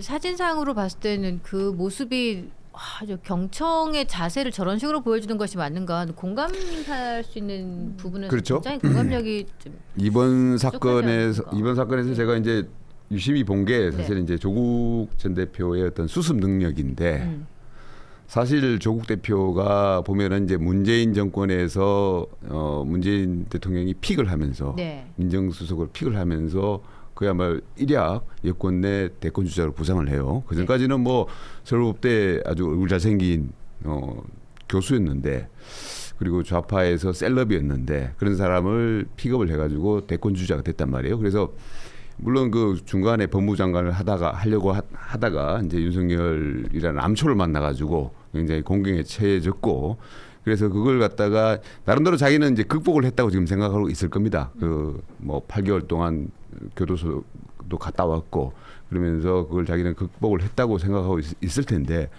의무를 갖게 되는 거는 그분의 어떤 진짜 조직을 다스리고 네. 각 운영하는 능력이라고 저는 봐요. 그런 것들을 보여줬느냐, 정무적인 능력을 보여줬느냐, 네. 아직까지 보여준 적이 없습니다. 조국 전 장관은. 그랬을 때 지금 여권 내에 자기 스스로는 아마 사면 복권을 받고 나오면서 자기가 계획을 다 세웠을 겁니다. 대선 주자로서 좀 마음이 급했던 거죠. 뭔가 자기가 해야 될 일이 있고 그런 것들 차근차근 뭐 하든지 뭐 했어야 되는데 그런 것들이 너무 마음이 급한 상황에서 이런 사건이 터졌는데 예. 거기서 보여준 능력이란 거는 상당히 좀 문제가 있죠. 우리 이민찬 위원장님 말씀하셨다시피. 그리고 그 이후에 보여주는 행태들도 자기가 뭐 당원이 아니라서 뭐 대처를 못했다는 식의 어떤 발뺌하는 능력을 보여주고 있는데 그래서 대권 주자로서 이러다가 그야말로 조기에 여권의 대권 주자 행보에서 낙마할 수도 있겠다. 이런 생각이 들더라고요. 그렇죠. 조국 혁신당 측에서는 굉장히 난감하고 또 지금 이제 총체적 난국이에요. 지금 그래서 피해자들이 하는 이야기는 지도부 총사퇴를 하는 거를 바라지를 않은 거예요. 근데 이렇게 되고 조국 전 장관만 두고 이렇게 사퇴하고 하는 게 굉장히 무책임하고 어떻게 표현하냐면 폭력적이라고 그러는 거예요. 이거 그러면 내가 몸담았던 내 당을 망하게 만든 사람이 되는 거잖아요. 너무 난감하게 만든 거니까. 이게 지금 전선을 네. 이렇게 아주 작게 이렇게 후퇴하는 거예요. 쑥 빼갖고 재정렬을 해야 되거든요. 이게 왜냐하면 초기에 그냥 성비위했던 사람들만 단칼에 쳐냈으면은 네. 이렇게 상이 많이 안 커지는데. 그러면 그렇게 됐겠죠. 근데 이제 성비위를 보통 조직에서 문제 제기를 하면 네. 이게 그 가해자들이 그 사회적으로 매장이 되잖아요. 네. 그러니까 피해자들에 대해서 2차 가해를 광범위한 네트워크를 활용해서 가해를 해버립니다. 그리고 다 쫓아내버리고 그러면 그 가담자들이 너무 커지잖아요. 네. 지금 그런 상황인 거예요. 그래서 지금 쉽게 지도부에서 인정도 못하고 네. 이 사항에 대해서 뭐 지금 사퇴하고 최선의 자신들은 노력을 한다고 하지만 결국은 이 사항은 가해자 그다음에 2차 가해자 네. 사항 케이스 바이 케이스별로 다 찾아내서 이 사항에 대해서 뭐가 잘못됐는지를 밝혀내지 않으면 네. 사항이 해결이 안 됩니다. 그리고 조국 대표는 지금 뭐 어디 뭐 비대위원장을 또 맡는다 뭐 이런 얘기도 나오던데 그러면 안 돼요. 그러니까 지금 완전히 뒤로 물러나가지고 그야말로 무건수행 좀 하셔야 됩니다. 아니 그 자숙하면서. 이준석 대표도 당 대표 하는데 조국 대표 비대위원장 아니. 이준석 아니 내가 물어 이준석 대표도 저 우리 국민 중에 60만 명이 국회의원 제명해라 뭐 이렇게 하는데 당 대표 하시잖아요. 이거에 왜 대해서 좀 무거운 손 안 반박을 좀 하세요? 하셔야 될 것 같아요. 그 얘기를 하신 분들이 있잖아요. 우리 손솔 의원이 우리 진보당의 국회 네. 등원하자마자 그런 얘기 하시던데 그분이 이 그 조국 사태에 대해서는 조국 혁신당 사태에 대해서는 한마디도 안 하고 계시잖아요. 예. 그러니까 그걸 좀 갖다 붙이시는데 제가 그 우리 젓가락 발언 얘기 하기 시작하면요. 오늘 지금 1시간 해도 또 못하는 얘기인데 한번 해보실래요? 젓가락 발언 하세요. 가지고. 제가 뭐 손해날 게 뭐 있습니까? 그거 따로 특집으로 한번 구성을 아니, 해보도록 저는 이 하겠습니다. 다시 본질로 돌아와야 돼요. 우리가. 예. 지금 이 조국 이 사태, 조국 혁신당 얘기 예, 보면 예. 저는 민주당이랑도 무관치 않다고 봐요. 이제 뭐 여러 이 보도가 조금씩 나오고 있는데 그 아까 우리 대변인 말씀 주신 그 경징계 받은 1년 당원 정지 받은 그분이 문재인 정 청와대 출신이라는 거잖아요. 그래서 그렇기 때문에 너무 지도부와 유대감이 있고 그런 문제들 때문에 징계를 더 강하게 할 수 없었던 것 아니냐 이런 권력 구조가 있고 근데 또 그분이 또 문재인 전 대통령과 그 문다혜 씨 태국 문제 여기랑 다 엮여 있어서 검찰에 가서도 여러 가지 이제 진술을 하지 못했던 부분이 있고 이런 거랑 다 엮여 있는 상황이에요. 그래서 저는 민주당도 좀 걱정이 됩니다. 예. 아니 뭐 제가 민주당 대변인인데 여기서 제가 먼저 제기했는데 지난번에 저희가 대변인님 모시면은 조국 혁신당 측 인사를 1+1으로 모시고 온다고 하셨잖아요. 제가 강미정 대변인 추천하려고 했는데 요새 연락이 안 되신다 그러더라고요. 아 그래요. 예, 그래서. 아 근데 일단은 이제 그 부분 관련해서 성비나 이런 거는 사실 권력 관계 아닙니까? 맞습니다. 어느 조직이나 예. 일어날 수 있는데 사실은 정당에서 이런 일이 일어나면은 빨리 처리하는 게 맞죠. 그리고 지위 고하를 막론하고 가해자나 2차 가해자들에 대해서는 응당한 처분을 하는 게 맞습니다. 아까 뭐 전 정권 얘기도 하셨는데 저도 다 알고 있어요. 근데 전 정권 뭐 저도 거절하시겠죠. 문재인 대통령 존경하지만 이 부분 관련해서는 잘못된 건 잘못됐다고 얘기하는 게 맞다고 봅니다. 네, 거기 일단 가해자뿐만 아니고요. 그 또 있죠. 그러니까 민주당의 그 최강욱 네. 전 이제 연수원장인가요? 네. 그분의 발언도 굉장히 심각한 발언이에요. 사실은 개돼지 뭐 그런 발언을 떠나가지고 이직들을 묻어버려야 된다. 그게 진짜 극단적인 극좌 히틀러 발언, 같은 스탈린 같은 네. 발언이잖아요. 폭력적인 거죠. 그런 얘기를 이제 아무렇지도 않게 하시는 분이 민주당의 교육연수원장이었다니까 저는 기함을 할 일이라고 생각하고 정청래 대표가 임명했죠. 그래놓고 빨리 또 네. 사퇴를 시켰죠. 여하튼 좀 무거운 주제. 또 뭐 강미정 대변인이 워낙에 화두가 되어 있어서 저는 그 강미정 대변인도 한번 모셔봤으면 좋겠다는 생각하고 있습니다. 좀 뭐 말씀 시간 듣고 좀 싶기도 지나면 하고. 예, 예. 모실 수 있지 않을까요? 예, 그렇습니다. 좀 회복이 되셨으면 좋겠어요. 맞습니다. 지금 여러 가지로 뭐 이게 그래도 한 당이 안에 12명의 국회의원 의석수를 보유하고 있는 한 정당인데 또 이 사건이 잘 마무리가 되었으면 좋겠다는 생각이고요. 지금 장성철님 10만 원 계좌 후원, 김민호님 1만 원, 서동국님도 10,000원의 계좌 후원 감사합니다. 장성철 그 공로센터장님은 아니시고 분명히 걸로 예. 저 처음에 이랬는데 아니신 걸로 확인이 되었습니다. 자 이제 저희가 이슈 하나만 더 이야기하고 이제 마쳐야 되겠는데요. 천주일보에서 그 여론조사를 했는데 차기 대선 후보감으로 장동혁 당대표가 1위를 차지했다고 합니다. 천주일보에서 해가지고 장동혁 1위, 조국 2위, 정청래 3위 이렇게 1, 2, 3위를 다투고 있다는 차기 대통령 후보 적합도라고 나와 있네요. 장동혁 당대표 이야기를 좀 해봐야 될 텐데 이게 장동혁 국민의힘 대표가 본인을 최악이라고 한 한동훈 전 대표와 어떻게 정치를 하겠냐 못한다 이런 얘기를 했어요. 요거는 좀 어떻게 보시는지 이 흐름 자체는. 지금 제가 아까 이제 이재명 대통령하고 장동혁 대표가 좀 처리가 비슷하다라고 이제 얘기를 했는데, 그러니까 강경파들을 등에 올라타고 사실은 당 대표가 됐잖아요. 근데 계속 강경파들 등에 올라타고 갈 수는 없어요. 내려와야 됩니다. 내려와가지고 중도 쪽으로 가는 행보를 보여야 됩니다. 초기에 대표가 되고 나가지고 좀 그런 모습을 보였어요. 뭔가 화합을 하겠다는 식으로 강조를 했는데 사실은 또 자기 지지층을 무턱대고 배신하는 것도 어려운 일입니다. 왜냐하면 그렇게 되는 순간 자기 발밑이 이제 꺼져버리기 때문에 지지율이 유지가 되질 않고 그러니까 이게 상당히 이게 기술적으로 잘 해야 되는 부분이죠. 그러다 보니까 제가 보기에는 그래서 장동혁 대표가 여기저기서 자기 지지층 강경파 유튜버들 이런 분들한테 경고를 받은 것 같아요. 그러다 보니까 지금 가장 그 장동혁 대표 입장에서는 치트키처럼 쓸 수 있는 게 어떻게 보면 한동훈 대표를 갖다가 겨냥하고 공격하는 게 아닌가 싶어요. 그러다 보니까 이런 발언들이 나온 것 같은데 제가 봤을 때 그걸 가지고 이걸 너무 강경하게 계속 끌고 가지는 않을 거라고 보고 모르겠습니다. 우리 이 부위원장께서는 어떻게 생각하시는지. 네. 저는 이 문제가 된 게 최악 차악 발언이잖아요. 저는 이 우리 전대 중에 이 얘기를 듣고 좀 놀랐어요. 왜냐하면 1, 2위로 이제 김문수, 장동혁 두 분이 올라온 거잖아요. 예. 거기서 이제 한동훈 전 대표가 최악 차악을 하고 규정을 했잖아요. 예. 당원과 국민이 2명으로 후보를 추렸어요. 당원과 국민의 선택으로 추려진 2명을 예. 최악과 차악으로 규정을 한 거예요. 그러면 최선은 누구죠? 그러니까 저는 이건 굉장히 당원과 국민의 선택에 대해서 굉장히 모욕을 한 거라고 저는 생각을 했어요.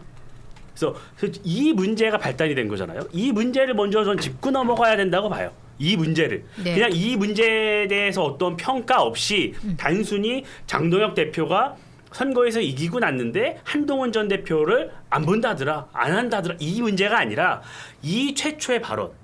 이 발언 과연 당원과 국민의 선택에 대한 2명을 최악과 차악으로 규정한 이것은 과연 옳았느냐. 이것에 대한 평가가 1차적으로 좀 필요하다고 봐요. 그래서 장동혁 대표가 당선이 됐고 네. 그 이후에 한 2주 정도 됐죠. 그래서 다양한 각계의 얘기를 들었을 겁니다. 들었을 텐데 이 문제만큼은 짚고 넘어가야 된다는 분들의 의견, 당원분들의 대다수가 있어요. 이 문제는. 근데 그럼 뭐 정치인은 늘 그렇잖아요. 뭐 정청래 대표가 오늘 악수할지 봐야 되겠지만 악수 안 한다 그랬다가 영원히 악수 안 하는 것도 아니고 여러 가지 해법과 있고 예. 시간이 필요한 겁니다. 그래서 저는 한동훈 전 대표에게 이 키가 있다고 봐요. 저는 한동훈 전 대표가 이 발언을 해서 문제가 됐잖아요. 예. 그러면 장동혁 대표 같은 경우에는 늘 얘기한 게 원칙 있는 통합을 얘기한 거예요. 원칙 있는 통합으로 단일 대우를 하겠다. 그러면 당원과 국민의 선택을 최악으로 규정하고 지속적으로 다른 목소리를 내실 건지 아니면 본인의 발언에 대해 장동혁 대표한테 사과할 문제도 아니에요. 이건. 예. 당원과 국민에게 어떻게 본인의 발언은 왜 나왔고 왜 이런 걸 했는지에 대해서 조금 본인이 좀 설명할 필요가 있다고 봐요. 저 당원의 한 사람으로서.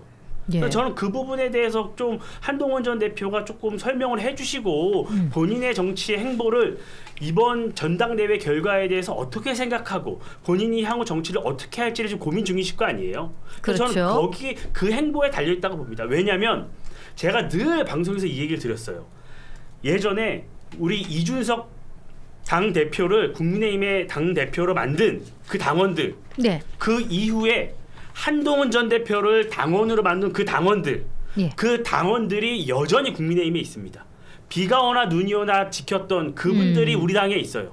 그분들이 지난해에는 한동훈 전 대표를 62.8%로 압도적으로 선출해줬어요. 그런데 왜 1년 만에 왜 한동훈 전 대표를 선택하지 않고 왜 이번에는 김문수와 장동혁을 선택했는지 왜 최종적으로 장동혁을 선택했는지 이 의미를 조금 한동훈 전 대표가 헤아려서 왜 그 이후에 정치 행보를 해야만이 이런 상황이 풀릴 수 있다. 저는 이렇게 생각을 합니다. 그러면은 한동훈 전 대표는 어떤 스탠스를 취해야 되는 거예요? 지금 뭐 단계 논란 때문에 이런 것도 집중 조사가 들어갈 거, 당무 감사 같은 것이 이루어질 수도 있고 그렇잖아요. 좀 장동혁 대표 신임 대표가 네. 좀 이재명 대통령을 배웠으면 좋겠습니다. 사실은 뭐 아무리 지금 어려운 처지의 예. 야당 대표이긴 하지만 그래도 제 2당이잖아요. 그리고 제 1야당이고 그러면 정말 야당 대표가 돼서 처음으로 해야 하는 일이 그 비주류. 정말 이제 새도 약해진 비주류 그냥 괴롭히고 네. 못 살게 굴고 속가내는 게 그게 리더의 역할입니까? 사실은 이재명 대통령도 과거에 민주당에서 비주류인 시절이 있었어요. 네. 그때 막 당에서 경민정 앵커님 잘 아시죠? 이 비주류 때이 저 주류 비주류였습니다. 예, 그래서 굉장히 어려운 처지였어요. 자꾸 잘 알죠. 속아내려고 그러고 예. 막 자꾸 속가지죠. 그렇죠. 막 가만히 있으면. 제명해야 된다고 그러고 탈당하라고 그러고 그랬어요. 그런데 예. 많은 민주당에 있는 언론들이 또 이재명 경기도지사가 네. 뭐 비주류인데 우리 당에 비주류도 있어야 된다. 없으면 안 된다. 그래서 지금 대통령까지 된 거거든요. 예. 한동훈 뭐 전 대표가 저희 보기에는 뭐 그렇게 탐탁치는 않아요. 예. 그래도 정치 지도자 아닙니까? 그런데 신임 당 그리고 자기가 모셨던 사람이잖아. 본인을 인정해서 사무총장인가요? 그것도 선임하고 그리고 두 번째는 같이 런닝메이트로 수석 최고위원까지 했는데 당 대표 되자마자 속가낸다? 아 저는 진짜 윤석열 대통령 정치가 다시 생각나고요. 다시 한번 좀 넓은 마음으로 비주류도 안고 가셨으면 좋겠습니다. 아 참 갑자기요. 작년 총선이 생각이 나네요. 어떤 거예요? 개딸 공천 찍어내기. 아니 지금 민주당은 그러면 안 되죠. 민주당은 이미 완성이 됐잖아요. 민주당은 이미 지난 총선에서 이재명 대통령이 여러 가지 가까운 분들을 많이 공천을 해서 이미 군말이 나오지 않는 정당이 됐어요. 물론 지금은 약간 조금 시계추가 정청래 대표를 흐르는 모습이 있어서 국민들이 걱정을 하는 거죠. 그러니까 아니 저는 그렇게 생각해요. 아, 좀 전까지 막 불협화음이 있다고 사이 나쁘다고 아니 그래도 아니 아무리 방송이 말이야 그때 말이 아니. 좀 전까지만 해도 야 이제 군말이 없다고 아니 시간 배열을 설명을 드리는 거죠. 예. 총선 때 이재명 대통령이 주도해서 이재명 대통령 가까운 총선을 했고 총선에 승리를 했잖아요. 대통령이 됐고 근데 이 정청래 대표가 취임을 했고 그 다음에 1년의 상황을 설명한 거죠. 그 시점을 혼란해서 말씀하시면 안 되고요. 그래서 저는 이미 민주당은 다른 목소리가 나올 수 없는 당이 됐어요. 지금 제가 정부조직법 얘기는 안 해갖고 짧게 말씀을 드리면 예. 우리 검찰청 이번에 해체하고 검찰에 재수사 요구하는 이 재수사건 이 부분에 대해서 민주당 의원총회에서 다른 목소리 전혀 안 나오잖아요. 그냥 다 되잖아요. 그러니까 그렇게 이미 민주당 입장에서는 단결이 잘 되어 있는 거고 밖에서 볼 때는 다른 목소리가 없는 다양성이 없는 당이 된 거예요. 제가 말씀드리는 한동훈 전 대표에 관련된 부분은 속간내고 이런 문제가 아니잖아요. 뭐 그렇게 될 수도 없고요. 대신에 한동훈 전 대표가 본인이 과거에 했던 정치와 달라져야 되고 이 전당대회 민심을 헤아려야 되고 본인이 당원들에 대해서 어떤 모욕감을 줬던 발언에 대해서는 분명히 정리하고 넘어가야 된다는 얘기를 하는 거예요. 저희 뭐 당 안에 이미 뻔질나게 뭐 당 지도부 비판하시는 분들 얼마나 많은데요. 이제 못하게 하겠다는 거. 예. 양진영 다 이제 문제가 많으니까 오늘 잘 만나가지고 잘 해결하시고 앞으로는 좀 잘해봅시다. 샤인머스켓 하나씩 드시고. 예, 두 분 오늘 이렇게 같이 붙어 있는 좌석에 딱 모셨는데 케미가 너무 좋으신데요. 이야기 듣고 있으니까 별로 동의 안 시간 하실 것 가는 줄 같은데. 아주 모르겠어요. 좋습니다. 아주 좋고. 예. 근데 조금 그 비주류 관련된 거는 뭐 제 말을 새겨 들으나 안 새겨 들으나 그거는 국민의힘 선택인데 네. 제가 정당 생활 해본 결과로는 그건 좀 새겨 들으시는 게 좋다 미래를 위해서. 여기 지금 오랜만에 김주호 대변인 바른말 하네 이런 글이 올라오고 있습니다. 예. 요거 간단하게 한번 여쭤보면 우리가 국민의힘에서 패널 인증제 시행할 거라고 하는데 패널 인증제로 그러면은 왜 기자셨으니까 아시잖아요. 보도 지침 같은 거 내려오면은 그대로 이렇게 해야 되는 게 있고 그럼 패널 지침에 내려오는 겁니까 당에서 어떤 거예요? 저도 아직 디테일하게 어떻게 이것을 구현하시겠다는 건지는 저희가 들은 바는 없어요. 네. 들은 바는 없지만 뭐 그런 거죠. 첨예하게 갈등 대립하고 있는 여러 이슈에 있어서 당론은 당의 입장은 무엇이냐 이런 부분을 조금 더 전달을 하겠다는 의미인 거죠. 예. 민주당이 그거 지금 굉장히 잘하고 있거든요. 어떤 첨예한 이슈가 있을 때 한 장으로 정리해서 패널들한테도 제공도 하고 설명도 해주고 이런 거. 예를 들어 그런 거죠. 검찰개혁 이슈가 있다. 그랬을 때 여러 대립되는 논쟁적인 주제들이 막 있잖아요. 네. 거기서 우리의 스탠스는 무엇이냐. 이걸 의미하는 거예요.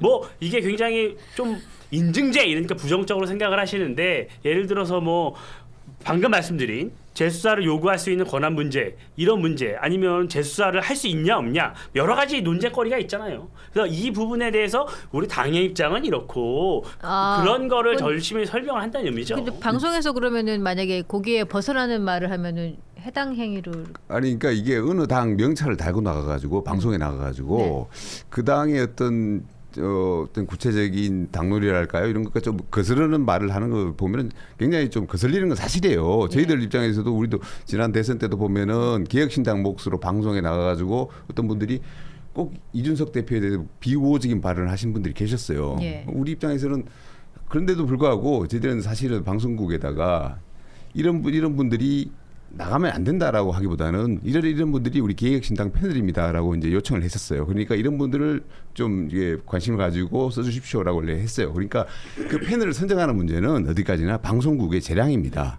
그러니까 그런 거에 있어 가지고 너무 또 그 마치 당에서 이런 사람들 안 된다는 식으로 하거나 네. 뭔가 말할 자유를 비판할 자유를 가로막는 모습을 보여서도 저는 안 된다고 봅니다. 예. 장동혁 대표가요. 누구보다 언론에 프렌들리합니다. 아마 많은 지금 일선에 있는 기자분들한테 여쭤보면 뭐 즉각 피드백이 오고 장동혁 대표가 누구보다 언론 프렌들리해요. 그리고 누구보다 언론의 구조를 잘 알아요. 할 예가 있었어요. 뭐 이거 너무 이거 사소하니까. 그게 너무 잘 알기 때문에 지금 저도 알아요. 일부 방송국에서 아니 국민의힘은 무슨 패널까지 너네들이 정하려고 하느냐. 뭐 너네 이런 식으로 할 수 있느냐. 민주당이 지금 편성위원회 만들어서 방송 편성 침해하는데 그럼 국민의힘도 그런 식으로 하려고 그러냐. 네. 그런 얘기가 있는 아니 그런 얘기가 있는데 제가 대변인 시켜줘야겠어. 아니 제가 말씀드리고 싶은 건 그런 거예요. 그런 거죠. 그런 것을 악용하는 일부 매체들이 있어요. 악용하는 이렇게 공정하게 불러서 토론할 수 있으면 좋은데 네. 민주당도 있어요. 근데 뭐가 공정해? 3대 1인데. 이게 뭐가 공정해? 근데 저는 아닙니다. 아니, 그래서 네. 국민의힘 뭐가 아니야? 그러니까 국민의힘은 하고 앉아 있는데 민주당보다 더 민주당스럽게 말씀하시는 분도 있고 예. 막 그런 얘기가 있는 거죠. 그러니까 최소한의 여러 국민의힘의 입장이나 이걸 설명해 주시면 좋은데 예. 너무 또 그런 패널의 구성을 악용하는 일부 방송사가 있는 것도 사실이에요. 그런 부분에서 저희는 억울함을 호소할 수도 있는 거죠. 네, 민주당에서도 뭐 이건 좀 아닌 것 같다라고 그 방송사에 공문도 보내고 이런 건 하시잖아요. 아까 개혁신당 엄청 잘해요 민주당. 아니, 그러니까 원래 남이 떡이 커 보이는 거고 우리는 항상 국민의힘이 강경하게 하네. 그리고 예. 뭐 저는 패널 활동하고 대변인 활동하면서 한 번도 한 페이지짜리 뭘 받아본 적이 없어요 당으로부터. 그래서 뭐 무슨 자유롭게 발언해라 이런 아니 건가요? 자유롭게 발언해라 예. 그런 얘기도 아니, 안 그럼 해요. 이거는 여당이 돼서 안 하는 것 같아요. 아니 야당 때도 뭐 그런 얘기들이 특별히 없었고 지금 이제 국민의힘이 얘기하는 거 장동혁 대표가 얘기하는 게 뭐가 심각하냐면 예. 방송국을 압박하겠다 뭐 그 얘기는 없고 패널들이 방송에 주요 매체에 나오는 패널들이 국민의힘 계열 패널들이 얘기하는 거 다 모니터링 한 다음에 당 방침과 다른 사람들에 대해서는 색출하겠다. 과감하게 당규에 따라서 조치하겠다. 그러니까 근데 그게 그냥 사람이 이게 그렇잖아요. 뭐 서면으로 쓰는 것도 아니고 네. 말을 하다 보면은 예. 또 분위기에 따라서 약간 민주당에 치우쳐서 얘기할 수도 있고 저도 그렇거든요. 네, 그렇죠. 뭐 이렇게 얘기하다 보면은 국민의힘의 어떤 정책에 공감할 수도 있는 거잖아요. 근데 공감을 하면 안 되는 상황이 될 수 있다. 말이라는 건 그런 거잖아요. 근데 그런 거를 다 모니터링해서 검열을 한 다음에 당에서 조치를 하겠다는 거예요. 그러니까 모니터링 요원을 새로 이것은 지금 제가 봤을 때는 뽑으셔야겠어요. 이런 걸 보고 침소봉대라고 하는 거예요. 그러니까 이게 정말 제가 네? 좀 말씀드린 말을 하면 끝나고 나서 얘기하세요. 위원장님, 부위원장님 안 끝났잖아요. 알았어. 예. 네. 뭐냐면은 그거는 사실은 검열이고 예. 그리고 장동혁 대표가 그래도 힘이 있는 사람인데 네. 그 비주로 패널들 얘기한 것도 듣기가 싫은 거잖아요. 저는 이 부분 관련해서 정말 시행을 하시면 저는 국민의힘에 정말 안타까운 일이 있을 것이다. 이런 어쨌든 생각이 듭니다. 방송사 입장에서는 뭐, 네. 조금 다른 이야기 해주는 패널이 더 귀하거든요. 귀하죠. 똑같은 얘기 하시는 그게 것보다. 주류- 귀한데 이렇게 대화합니까? 아니 방송 입장에서도 그렇잖아요. 많이 드십시오. 한 사람들 다 들고 가십시오 이거. 아니 근데 뭐 섭섭하셨나 조금 봐. 지켜봐 주세요. 뭐 예. 그렇게 우려할 정도로 되지 않으니까. 두 정당 싸우는 거 보니까 재밌네요. 그러니까. 그러네요. 오늘 국민의힘의 이민찬 부위원장님 또 민주당의 성남을 향하는 잘 좀 대해주세요. 김지호 대변인님. 예, 이뻐해 주세요. 옛날에 서로 인연도 있는데 예. 복수하는 것 같아. 나한테 왜 그랬어? 이러면서 또 이동훈 수석 대변인 세 분 모시고 대화 나눠봤는데요. 여러분 저희 채널 내에 쇼핑몰이 새로 만들어졌지요. 오늘 또 새로운 상품을 이렇게 소개를 해드리면서 여러분과 또 시식도 하고 소개해드렸는데 쇼핑몰에서 좋은 상품 많이 있으니까 많이 관심과 사랑 부탁드리겠습니다. 오늘 고스트의 초정밀 정치해부쇼 닭간다 오늘 순서 여기까지고요. 저는 내일도 다시 찾아오고요. 오늘 요 세 분의 패널 분들과는 또 다음에 또 뵙겠습니다. 여러분 고맙습니다. 수고하셨어요. 감사합니다.